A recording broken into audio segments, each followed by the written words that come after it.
Bueno, nuevos accesos a los subtes en el Obelisco. A ver, compartimos el informe.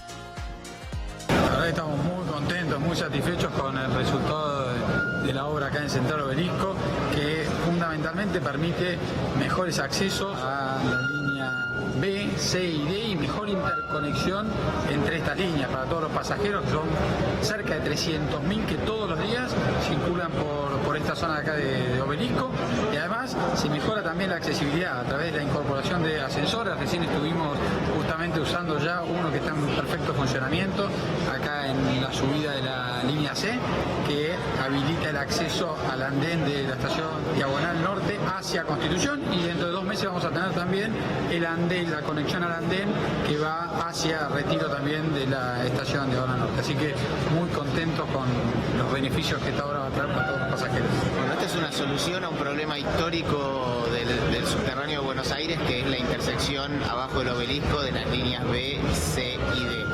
Esto se hizo hace más de 70, 80 años y obviamente el crecimiento del subterráneo hizo que las combinaciones estén bastante saturadas.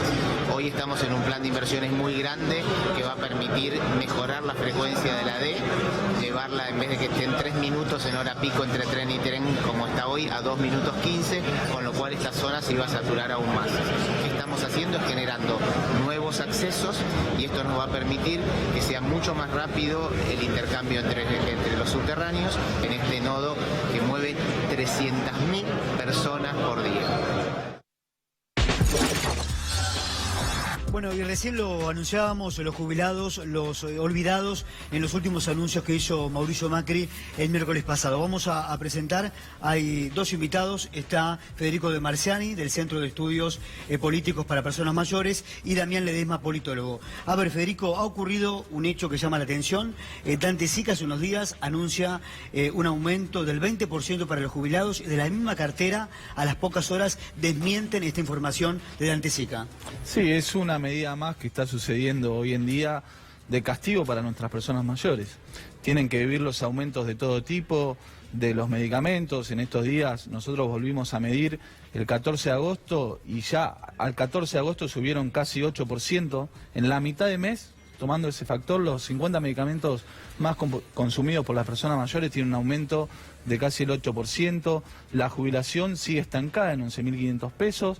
Digamos, mientras que los medicamentos aumentaron 370%, la jubilación aumentó solamente 200%. Pueden comprar en productos, por ejemplo, en carne picada, con este aumento, con esta evaluación, pueden comprar 45 kilos de carne picada con una jubilación mínima, mientras que antes estaban comprando casi 170 kilos en el 2015. Así que la situación sigue siendo grave, siguen siendo los más perjudicados. La verdad que la línea de corte económica hacia los jubilados es la peor vista en los últimos tiempos. A ver, Damián, y si hablamos de los aumentos de los medicamentos, ¿no? 15% han aumentado en las últimas horas, y tengo entendido que los farmacéuticos están haciendo reclamos al PAMI. Exactamente. Nosotros desde el Centro de Estudios Atenea venimos registrando cómo impactan la estructura ocupacional argentina las medidas económicas del gobierno de Mauricio Macri. Y podemos identificar que con esta suba de medicamentos y otras subas que se dan en la canasta básica de los argentinos, el 25% de los trabajadores ocupados en Argentina están por debajo de la línea de pobreza. Y si nosotros consideramos a los trabajadores cuentapropistas, es decir, los trabajadores independientes, esa cifra llega al 35%. Fíjense ustedes que todos los trabajadores que están en formación asalariada, en relación asalariada, llegan al 22%. Esto deja, sin lugar a duda, muy vulnerable a las personas que están trabajando, que tienen la suerte de conseguir un trabajo. Imagínense ustedes cómo impactan estas subas, y ni hablar de la disparada del dólar que vivimos el lunes pasado en la masa asalariada. Y desagregando a las personas que están en relación de dependencia, encontramos que los trabajadores no registrados, es decir, que están de manera ilegal en su relación de dependencia, la pobreza impacta en el 34% de esos trabajadores que están en negro. Y quedan también el 7,4% en la indigencia. Fíjense ustedes la gravedad de que un gobierno no pueda tener políticas activas de fiscalización para el trabajo y de alguna manera no poder recomponer también estos impactos en las subas de precios. Bueno, hoy lo hablábamos con Mariano, ¿no? La creación de puestos de trabajo es nula en la Argentina desde hace varios meses y el gobierno no encuentra ningún plan para que esto se revierta, ¿no? El único año que este gobierno tuvo alguna cifra positiva respecto de la creación de empleo fue, si mal no recuerdo, 2017, cuando, producto de una política que empezaba a generar un recambio entre empleo registrado, empleo en blanco de calidad y generalmente, o en muchos casos asociado a la industria, por empleo precario, a término, sin seguridad social y demás, pero empleo al fin, mucho de ello también asociado, por ejemplo, a la construcción. Fue el año donde hubo algo de obra pública, hubo un levísimo repunte de la construcción y eso hizo que la cuenta diera muy poco, pero positivo. Ahora, 2016, 2018 y 2019 es una catástrofe del mercado laboral lo que hemos vivido en Argentina, Adri, porque el poquísimo empleo que se generó, que no alcanza en ningún caso para compensar la destrucción neta de puestos de trabajo en este periodo, es el empleo más precario imaginado, es este empleo asociado a el monotributo social por un lado, a las changas, a las plataformas, y lo que vemos, ya nos vamos por un segundo de los números fríos de la estadística, Adrián, pero vos caminás y yo también, y lo que vemos cada vez más seguido es personas mayores en bicicleta haciendo tareas de delivery. Recordamos ese caso, lo tendrás presente, de una colega nuestra que asistió, que socorrió a un encargado, a una persona que desarrollaba un delivery para una de estas aplicaciones, un hombre de 63 años que no tenía trabajo. Entonces, eso creo que es una pintura de época de qué manera se ha reconvertido para la peor versión posible el mercado laboral en la Argentina. Y si hablamos, Federico, de los adultos mayores, la canasta básica y además, de 30.000 pesos, ¿no? Supera ese y además te quiero monto. mostrar un gráfico de cómo cayó la jubilación mínima valor dólar, ¿no? Miren en cuánto estábamos en el 2015 y en cuánto llegamos ahora con este aumento. $209 está cobrando un jubilado. Si seguimos así vamos a llegar, como siempre lo venimos diciendo, al valor norma PLA, a los 150 pesos dólares que cobraban en la década 90. La crisis de los jubilados está llegando a ese nivel, a ese momento que vivían los jubilados en la década 90. El gobierno lo buscaba eso, no Sí. Es una falla de la administración de Mauricio Macri.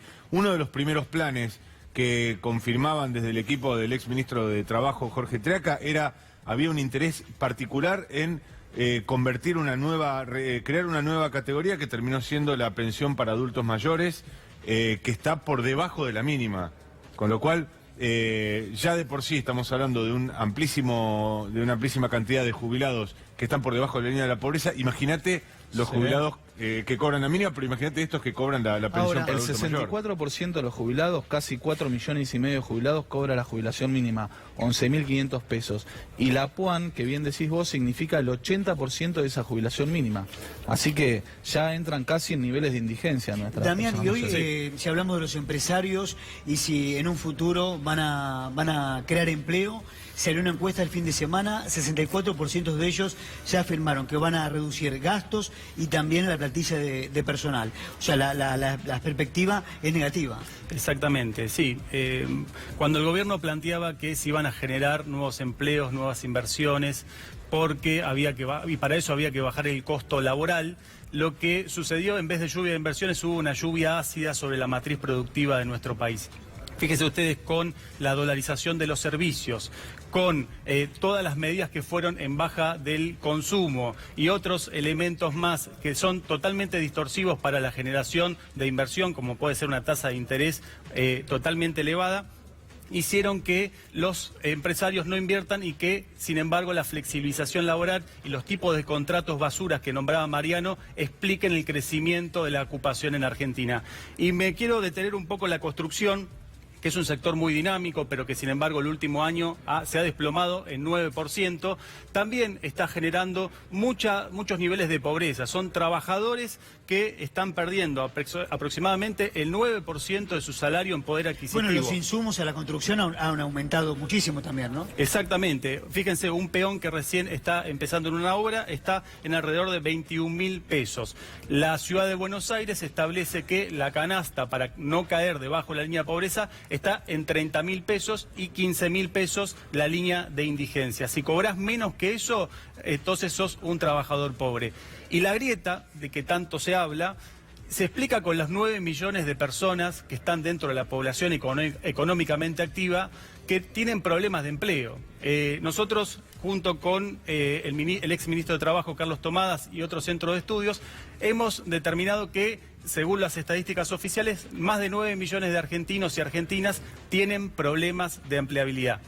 Me parece a mí que esa es la grieta perversa que separa a los argentinos, que por un lado tienen un trabajo que los lleva por arriba de la línea de pobreza, y por otro lado a los argentinos que tienen problemas de empleo. El gobierno, Federico, ha levantado como positivo la bandera de la reparación histórica.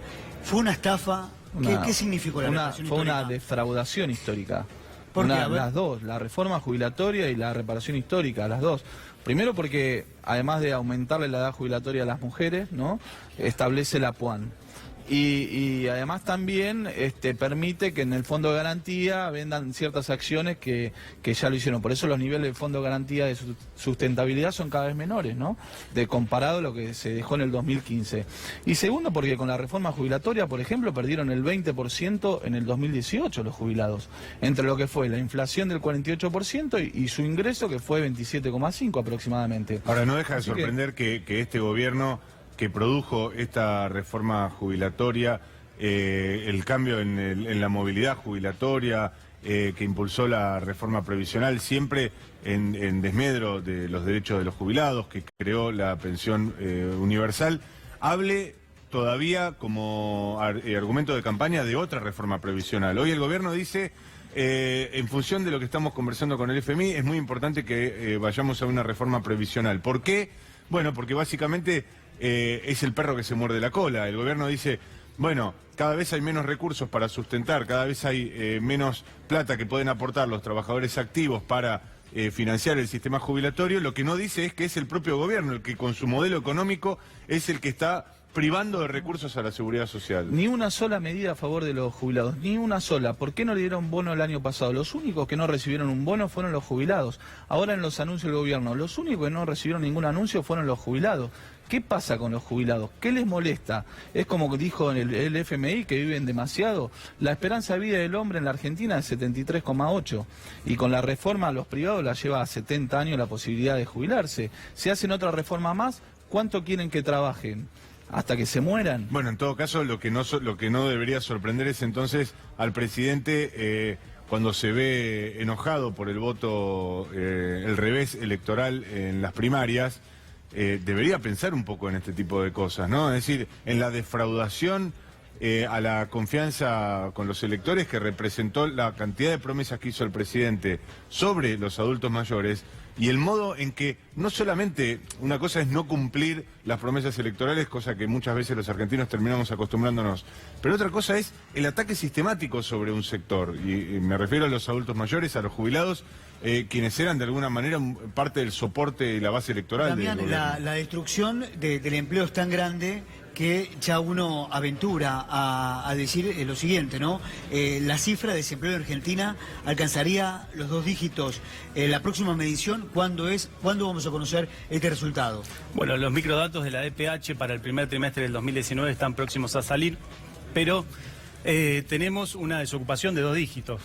Ya hace bastante tiempo. Esos 2 dígitos en algunos lugares del país, como el conurbano bonaerense, es un poquito más, son 2 o 3 puntos más, lo mismo que en el norte. Pero fíjense ustedes que, a pesar de haber una desocupación en aumento, que haber más subocupación, que haber más trabajo no registrado, no hay ninguna política del gobierno que atienda a estas problemáticas. El gobierno ha desfinanciado y dejerarquizado todas las políticas activas de empleo. Ha quitado el programa Repro o lo ha disminuido, que acompañaba a las empresas que tenían las cuentas complicadas y iban a despedir gente. Ha disminuido la formación profesional, ha disminuido la inserción a jóvenes en el mercado de trabajo, ha disminuido en un 30% todo lo que son las políticas de empleo que estimulan y democratizan el acceso al empleo. Pero, ¿qué hizo el gobierno también? ha aumentado de manera exponencial la asistencia social, es decir, las políticas de contención social. Algunos programas, como el Hacemos Futuro, que están aproximadamente en 250.000 personas, veíamos a las organizaciones sociales pidiendo recomposición de esa asignación social, es la única medida y que inclusive es insuficiente para tener los paliativos en esta crisis que estamos viviendo. Damián, Federico, muchas gracias. Gracias a ustedes. Bien, después de la pausa...